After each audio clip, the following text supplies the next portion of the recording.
Hey everyone, as promised yesterday, we're now back to daily. And again, I've brought you TMG Wilson, which you hopefully already know by now. Yeah. Hey, everybody. And what we're going to do is, four new cards have been revealed since our last card discussion. So we're going to go through each of one of them again. And this time we're actually taking a bit more time because we have now less cards, so more time to talk about them. And I would say let's head right into it. I just need to find it. There we go. First one is...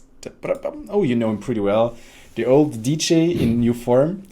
It's Dijkstra. Actually, it's called this card is actually called Sigi Reuven. It's like his alternate name if you played Witcher. It's a 4 power card for 12 provisions. He has Intimidate, like the keyword. Every time you play crime, boost by 1. Profit 4. And for every unique gang category in your starting deck, increase Sigi Reuven's initial profit by 1. So he starts off as an 8 for 12 with Intimidate. But if you're trying to get all the gangs of Syndicate into it, I think there are 4 gangs, right? So I think you can boost this up to 4. So it becomes a 12 for 12 with Intimidate, but getting 8 crowns also enables your big spenders, if I'm right. Yeah, I think there's 5 gangs, right? 5? 1 for each leader. Yes, true. We actually have 5 leader. It's true. Yeah, so you can actually make it 13 for 12. Yeah. Yeah. I think this card is kind of crazy because just the return is really good. I mean, it's super expensive at 12 Yeah. provisions, of course, but I think that the condition of every unique gang category is basically not really a condition Yeah. because even if there's a gang that you don't really want to play in your deck, like Firesworn is highly synergistic, Yeah. you just put one 4 provision card from that gang in your deck, and then you just hope never to draw it. You just mulligan it away all the time, and it still boosts this card up, makes it really powerful. So Especially just think of the possibilities if you play Horde again. Because I like Horde. And this card can get you to 9 crowns in round 1 easily. So yeah, if you play, for example, Gudrun and Sigi, you have 2 rounds where you are guaranteed for at 9 crowns if you just play the one way when you don't have the others. Then you immediately trigger synergies like the Flying Redanian. You have all oh the yeah, other Horde abilities. It's nice. yeah. And the intimidate on this card isn't useless. Some cards have intimidate, and it doesn't really help them that much because it's maybe a card you want to play later. Yeah. But getting a lot of crowns like this is something you want to do early in a round. You want to do it as early as Yes. possible, so then that intimidate has time, if you have any crimes in hand, to really start ticking on value over time. I think this card's just really, really good. Yeah, also I like the Intimidate keyword on Sigi because typically if you have a keyword on something, you want to remove it. But this is not something where you probably want to spend your removals on just for the Intimidate keyword. So because you don't know what comes after, because you haven't seen the synergy. But if you really have an engine focus deck, you want to remove it. This card probably will stick to the board and will get you actually value. Yeah, exactly. That's a good point. If you have because you get this and you get 9 coins in your bank, you play this out first, then they want to remove it to try to get the assimilate or the intimidate value off rather. But if they remove that, then they risk something like maybe one of the Borsodis, Yeah. Ewald Borsodi coming on the board and just wiping out their own engines. Or even worse, Um, if you have cards, I forgot how they're called, but this one which actually deals 2 damage if you have Horde enabled. So stuff like this becomes really dangerous. If you play this first, it's a big enabler. yeah, this card's just really good. Amazing. I mean, Dijkstra should be really good, right? I Yeah, mean, just an iconic character. yes. There we go. Philippa Eilhart. Yeah. Yeah, so this is a sort of another return of an old character that we haven't seen in a while. 3 power and 10 provisions, and it has a deploy ability, not a fee. And you spend a number of crowns equal to an enemy unit's power, and you seize that unit. So kind of what this card does is it gives you the best rate of return on your coins. You get 2 points for every 1 coin that you spend, and it's exact. You never overshoot value, never overkill something. It's an exact 2-to-1 exchange. But you pay 7 provisions almost for that, right? Because it's 3 points and really costly. So I don't know. I think this card is sort of. I've seen a lot of people saying this card is crazy OP and everything. But I mean, I think it's a versatile card, and it can. If it removes an engine, you're really happy to be playing it. If you pay 5 crowns and you steal an Akvist, you're pretty happy with that return, right?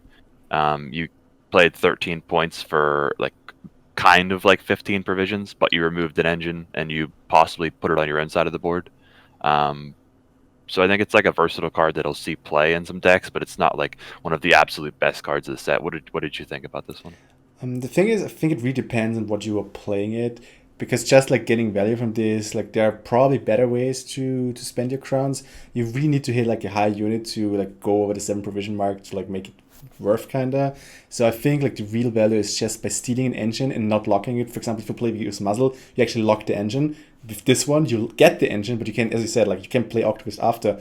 Maybe you can even, this could be even something like to steal an early engine. I don't know if you have like a 5-point engine, something which you probably won't remove typically because you need to spend like extra value to remove a 5-point unit. Philippa can. Philippa could even like get you a 6-point, like if it's already buffed up, a 1 or 6-point engine.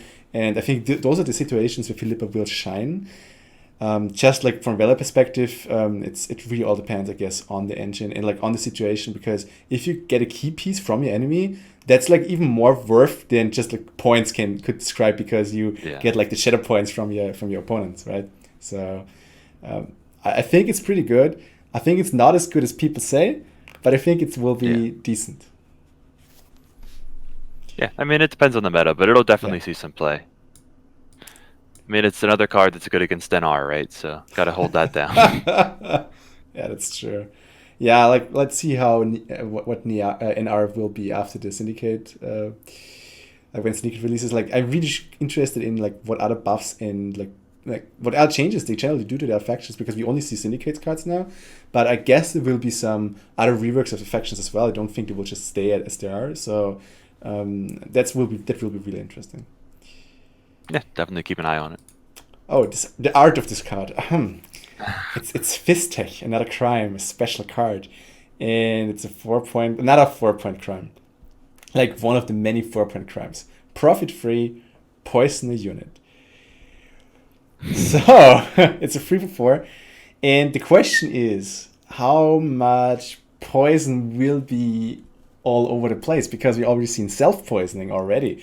So if there's like a self-poisoning meta, for example, and meta is probably a bit too overrated, but if there's like, if it sees play, then maybe you actually want to just have this in your deck just to draw it, maybe if you need it, like, or pull it through other cards and just make use of it and just play it as a bigger, not as a 3/4, but actually something more. But in the current situation where there's not that much poison going on, I'm not too sure. Maybe if you, I don't know. I really don't know. Yeah, I mean, I think right now, if we kind of look on the surface, it looks kind of weak. I don't think we haven't seen any ways for Syndicate yet to actually, other than this, to actually poison another unit. So you'd have to draw both of these copies. And then your opponent would have to play a tall unit. You'd have to have 2 turns to spend both. So like that usage of it seems kind of limited. But it's still self-poisoning though. Like people can like self-poisoning. You know, there's even the beggar, like who just ticks, like it gets as long as it's poisoned, it will rise. So that could be an easy way to remove exactly that card, but like that card. So yeah, I think it's like usefulness is kind of limited. I mean, one of the things that I would be interested with this is to see which of the gang tags that it gets, because we haven't seen that. Because for like Sigi Reuven, I mean, if this is one of the only 4P cards for a gang that you want that tag for, it's maybe a card that you put in your deck with the hope of never playing it, but maybe in one exact scenario it could be useful. But in general, I don't think this card will see much play. Yeah, it feels a bit like the Devil's Puffball, for example, with a bit of different use, because it has the profit free, so it's not that useless if you can't kill anything. But yeah, let's see. Then we have the Witch Hunter. Yeah, Witch Hunter is yet another card that we're seeing come back from beta. This card appeared before. And it's a 4 power, 4 provisions, and place a bounty on an enemy unit on deploy. And so this card obviously synergizes with one of the cards we saw earlier. I forget his name. He was 3 points and 9 provisions and destroyed a unit with bounty. Let me actually look this up. I'm going talking, I quickly look up the card name for you. Yeah, and so like that's an obvious synergy. And just in general, it's a card where you kind of get a little bit of upside regardless of when you play it, because if you were planning on killing a unit anyway, say you bounty even something simple like in round 1 you bounty a 3-point engine and then you kill it, something like an Elven Swordmaster, then that was, if you were going to kill it anyway, that's just pure upside. Yeah. It's Graydon, by the way, like the Witch Hunter. Okay, yeah. So like that's an obvious combo. This and plus the Graydon card, which you're able to. It's sort of like the combo that we saw in beta of giving a unit spying and then using Menno, Yes. like we mentioned whenever we showed that card. So there's like obvious combos with this, but I think that it's basically its best utility is to play it in. And the best utility of bounty in general is to play it on a card that you're planning on killing anyway, Yeah. and not committing to like a 2 or 3 card combo, Yeah. which can potentially be interrupted. It also What are scares your the thoughts? enemy. Like, if you already have like an engine and you place bounty on it, like do a really place shield on it as well. Do it try to protect it, or if it already runs into high removal, like is the shield then wasted on it? Like you can play some like very basic mind games, but you can at least like make him uneasy, like your enemy. And it's good. It's a 4/4. Like it's not something that's really terrible. It's like obviously not really good, but like for a bounty, and as you said, like if you can get even 1 crown from it, then this card is like the bounty was worth it, kind of, Yeah, And if you're getting any sort of upside, it's respectable. yeah, I think so too. And I think you will get probably more than 2 crowns from this typically. So yeah, I think this was used. Even like maybe there's even more Witch Hunter synergy. We haven't seen. We've seen starting to see some Witch Hunters, but maybe there's even more synergy with the Witch Hunter tag. Oh, by the way, Witch Hunter may be a gang as well, right? So. Maybe, yeah, we'll see. So I think then this becomes even better. I guess it's solid. Yeah, like what you say about the mind games, maybe like I see how like that could come into play.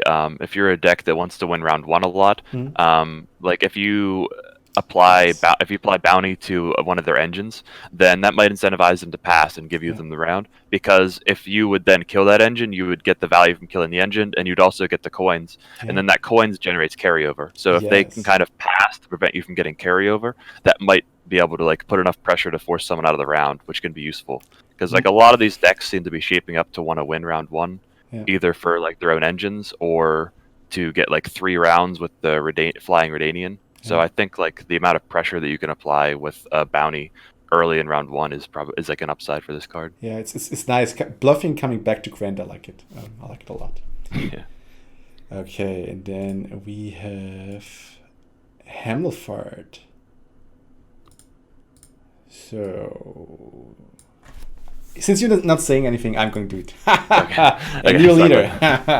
It's a new leader of the Fire Swarm. 16 provisions, so actually 1 provision more than the other leaders I've seen so far. Spawn and summon fire Swarm sealed to an Eilhart row 1. Charge free, so you can use it 3 times over your rounds, like however you want. Once all charges have been exhausted, gain 2 crowns, and that's pretty synergetic with the other one, so I like it already. Yeah, I mean, it's kind of in line with what we saw with Gudrun, the first leader that they revealed, which was like 9 points, but only 165 provisions, whereas this is 8 points, 166 provisions. So it's comparable in that regard. So I think you could even play this as just like sort of like a mid-rangey type leader, where you can play it for points. And then obviously there's the upside with the Firesworn Zealot synergy. Yeah, especially since it spawns them. So there is like you get the Zealots, which triggers some synergies. You spawn, which triggers some synergies. So if you actually manage to get some engines on the board, I'm even okay with not using. Typically, when I see such a leader, I try to use all of the charges in round 3. Like typically you want to save your brewer charges as well. But if you have the engines on the field and you need a little push in round 1, you can just like play 1 and like get the last bit so you win round 1, for example, and then you still get the 2 crowns in round 3, for example, if you just get the last charge, so to say. Yeah, I think the ability to be able to use this, like you said, like Brewer, whenever you want, 2 charge, 2 points here or there, is like very good because it helps you win round 1. If someone's pushing you in round 2, it can help you keep your card. Yeah. It can get you a little bit of carryover.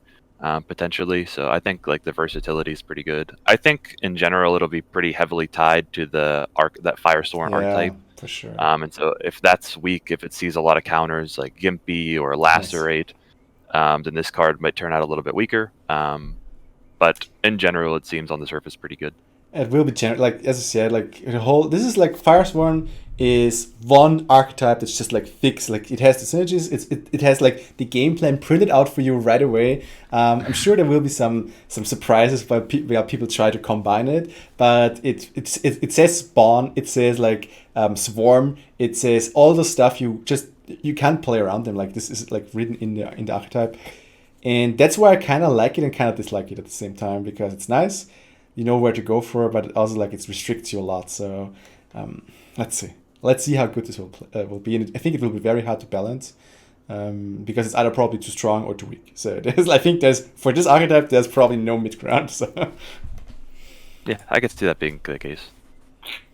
Okay, this were all the cards for the day again. Subscribe if you wanna see more card reviews coming for the remaining days. Expansion is actually done in some days. Friday is coming soon.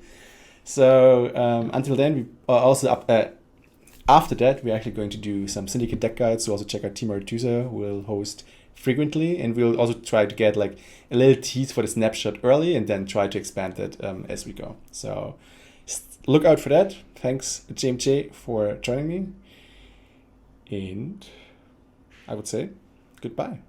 Yep. Thank you. Bye.